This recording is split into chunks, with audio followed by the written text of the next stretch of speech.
95 million photos and videos are uploaded to Instagram each day. 450,000 tweets are published each minute, and the number of videos watched on YouTube each minute, 4 million. Social media has taken a grip on the world. People can literally become addicted to their cell phones, constantly consuming massive amounts of content. And this has its negative effect. Consistently seeing content of people doing more things than you, going places you haven't been, and buying luxurious items. Seeing this type of content on a repeated basis can take a toll on your self-worth without you even knowing. We will be looking at how people love to show off on the internet and how that can be even addictive in and of itself, how that makes other people feel, and what to actually do to have a content life in this age of social media. Instant global connection through various internet platforms is the standard of our modern world, and there is much to see and do. That is, if you have the money. And it doesn't take too long to find wealthy people on social media with videos that basically say, look what I have and look what I'm doing.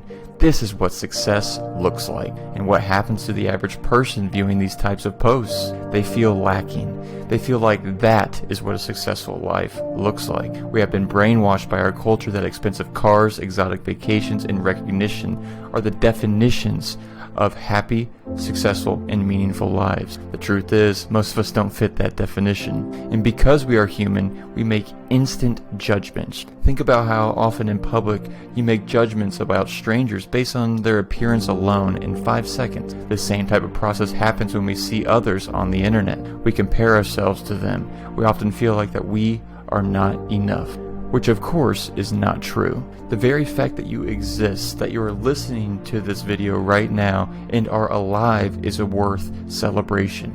You are a human being on this little blue-green dust particle hurtling through the universe for a short while. The vast majority of human beings, 99.9999% of people who have ever lived, never had social media or had to deal with this level of comparison to others. And the funny thing is, all those people that have lived before us, that 99.999%, have never had it as good as we do either. I'm not talking about the rich people either. I'm talking about you. Yeah, you know, that seemingly ordinary, boring life that you have. The richest kings in all the lands 10,000 years ago couldn't even imagine the amount of food, entertainment, and luxury items that we all take for granted. Like what, you ask? How about electricity, cars, planes, computers, internet, refrigerators, air conditioning, modern plumbing, and running water, just to name a few. So don't sell yourself short, and let me fill you in. Truly content people don't feel the need to show off their material possessions to show how happy they are. If anything, I would argue that showing off wealth is more about convincing themselves that they are happy. A lot of these people are seeking approval and adulation through likes and comments. And just like how the satisfaction of possessions wear off, so too is that hit of fake happiness from their followers. So they buy something else and post to the gram for another hit. And with that, a new kind of addiction has formed.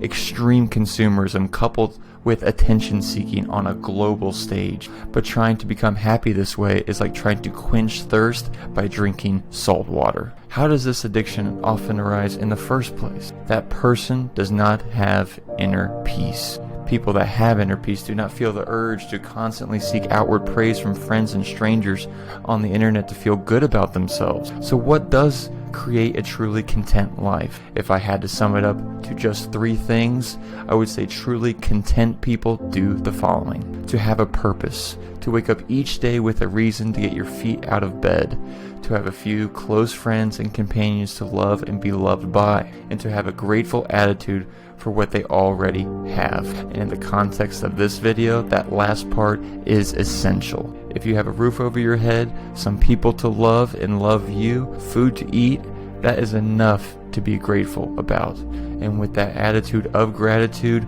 you are rich. And if you give into the comparisons and jealousy on the internet, you are poor, regardless of how much money you have. And with this knowledge, you can see that even the most monetary abundant individuals may be poor in their own mind, if they are not content with what they already have. So, are you going to choose to be poor or choose to be rich? Thanks for watching.